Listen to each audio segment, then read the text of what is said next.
السلام علیکم ورحمت الله تعالی وبرکاته. حامد و مسلم وبعد. یو محترم ورور پوښتنه کړې ده چې یو کس ته هغه ته په ماشومتوب کې مور او پلار ور باندې حفظ کړو، اوس چې دی غټ شو نو حفظ دی نه هیر دی، فلهذا دی به هم هغه رنګې وعید کې داخل وي، یعنی ګناهګار به وي چې څرنګې غټ سړی قرآن مجید یاد کړي او بیا یې هیر کړي. جناب محترمه، نو دلته درې څلور خبرې دي، نو ټولې به تشریح کوو، تفصیل به پې کوو. اول دا دی چې د قرآن مجید د حفظ حکم به بیانو، نو هغې سره به بیا دا مسله اسانه شي.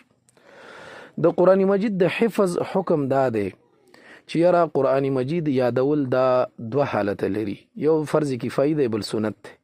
فرض کفایي په هغه حالت کې دی چې یو کلی او قریه کې سړی اوسیږي، قریه عربی کې ورته وایي، کلی ورته په پښتو کې وایي. یو کلی کې سړی اوسیږي، نو په هغه د کلي په خلکو باندې په هغو کې یو یا په دوه کسو باندې که دا قرآن مجید یاد کړي، نو د دې ټول کلي غاړه ورسره خلاصیږي. کلی کې بیا دا ضروری نه دی چې دا قریه صغیره ده او کبیره ده، یا غټ کلی دی یا ورکوټی، نه بس اوس مثلا مثال به ووایو پیښور یو علاقه ده، ښار دی او په هغې کې کلي دي، نو یو تاکال پکې یو کلی دی. سوچ وکړه، نو تاکال کې قانون دا دی چې د دې ټول تاکال خلک به ګناهګار که په دې ټول تاکال کې دوه قاري صاحبان هم نه وي، که دوه یا یو قاري صاحب پکې پیدا شي، نو د دې ټول د تاکال د خلکو غاړه پې خلاصېږي. او دې کې دا هم ضروري نه ده چې د دې خلکو خپل سړی به وي، چې که بل ځای نه هم قاري صاحب راولي، د دې خلکو غاړه ورباندې څه ده کاکا خلاصه ده. نو دا یو مسله شوه چې فرض کفایي عام حالت کې حکم فرض کفایي دی، او که نه په هغه علاقه کې په هغه کلي کې ډېر قاري صاحبان ول، سوچ وکړه یو کلی دی په هغې کې 10 15 شل 50 نه زیات ماشاءالله قاري صاحبان دي، نو هغې ځای کې بیا حفظ کول دا سنت دي، که چا یاد کړه نو ډېره ښه خبره ده. یو مسله دا شو. دویمه دا شو چې دا یو ځلې یاد کې او بیا یې هیر کې، نو دا کم از کم ناشکري د نعمت ده، د الله تعالی د طرفه ډېر غټ نعمت په تا باندې، او د هغې ناشکري کول کېږي، او ناشکري ښه خبره نه ده، نو دا ځان ته بیا بېله مسله ده. نو پاتې شوه دا خبره چې یاره مطلب هغه حدیثو کې په دې باره کې راغلی، نو حدیثو کې د دې د نسیان باره کې راغلی ده، که دا څوک هیر کړي نو بیا خطرناکو ګناهونو سره به مخ کېږي. نو هغې باره کې د احنافو او د شوافیو منځ کې اختلاف دی. د احنافو مسلک دا دی چې یاره دغه چې کومه ده دا ګناه چې سړی پې دومره غټ ګناهګارېږي، اوس درته حدیث ورباندې وایم چې رسول الله صلی الله علیه وسلم فرمایي چې دا ډېر سخت ګناهګار دی. نو دا د هغه چا دپاره ده چې هغه د احناف داسې وایي چې په ناظره هم بیا نشي ویلی، چې قرآن مجید دومره تېنه هیر شي چې په ناظره هم نشي ویلی، نو بیا د دې سړي هغه ګناه ده چې کومه په حدیث کې ذکر ده. او دویمه دا ده چې دی دا قرآن مجید هیر کی، د دې وجې نه هیر کی چې لاوبالي دی او یا استخفافا هیر کی، ومړه وایي دا څه شی، دا څه دومره ضروري خو نه دی چې دا به زه اوس همداسې یاد ساتم، نو د دې وجې نه بیا ګناه ده. نو دا دوه حالته دي چې هغه ګناه کې سړی پکې شاملیږي، یو دا دی چې په ناظره هم نه ورځي، او دویمه دا ده چې استخفافا یې هیر کی، یا ملا صاحب اهمال مهمل یې وګڼي، نو ملا صاحب او زیاتی پکې کوي.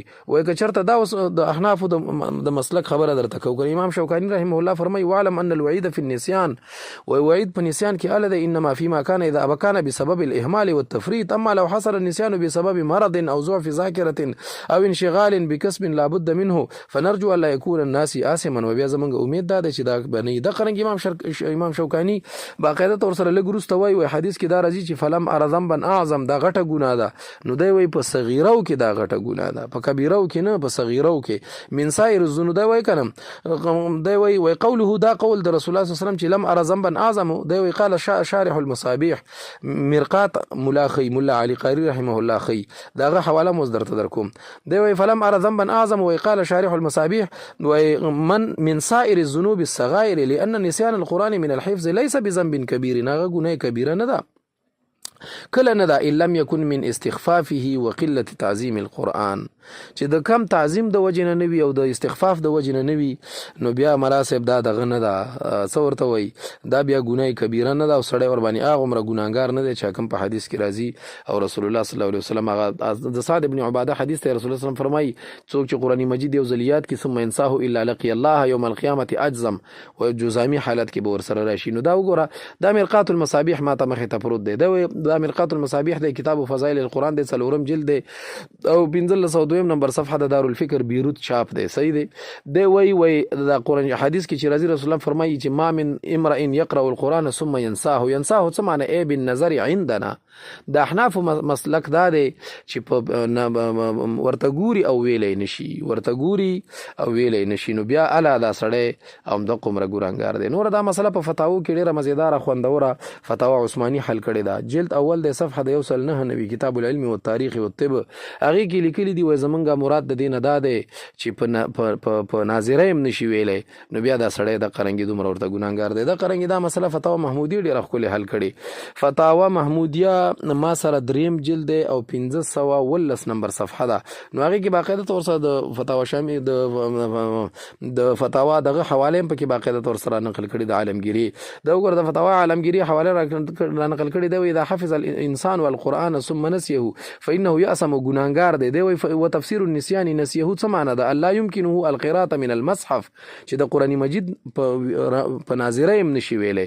دا فتاوا عالمگیري ده. فتاوا هندیه چې ورته وایي 5 جلد 319 نمبر صفحه ده. الباب الرابع في الصلاة والتسبيح وقراءة القرآن او مکتبه رشیدیه ده. د قرنګي دا مسله جامع الفتاوا ډېره ښکلې حل کړې. 2 ځل جامع الفتاوا کې حل شوی. یو ځل جامع الفتاوا کې 4 جلد 450 نمبر صفحه ده. متفرقات هغې کې لیکلي ملازمت کې وجه سے حفظ بول جانا. یو سړی دی یو ځای کې نوکري کوي او د هغې د وجې نه قرآن مجید هیر شو. دویمه دا ده همدغه جامع الفتاوا د 4 جلد او 294 نمبر صفحه ده. کتاب العلم قرآن شریف بول جانې پر وعید نوالته لیکلي دي وایي که بالفرض وایي ناشکري ده ځکه ډېر غټ انعام ور باندې الله کړی دی کې د خدای بلا دومره فضایل دي اوس هم میسج وګوت شو بیا به ډېر زیات وګودي خو وایي د نعمت ناشکري ده البته دومره ده که په ناظره یې نشو ویلی نو بیا هغه په دې وعید کې راځي.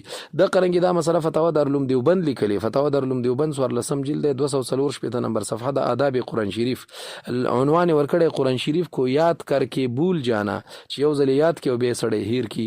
نو خلاصه د خبرې دا ده چې د احناف په مسلک باندې هغه هیرول په دې وعید لاندې داخل دي او سړی په هغه عمره ګناهګاري کې چې کوم حدیثو کې راغلي چې په ناظره بیا هم نشي ویلی. السلام علیکم ورحمت الله وبرکاته.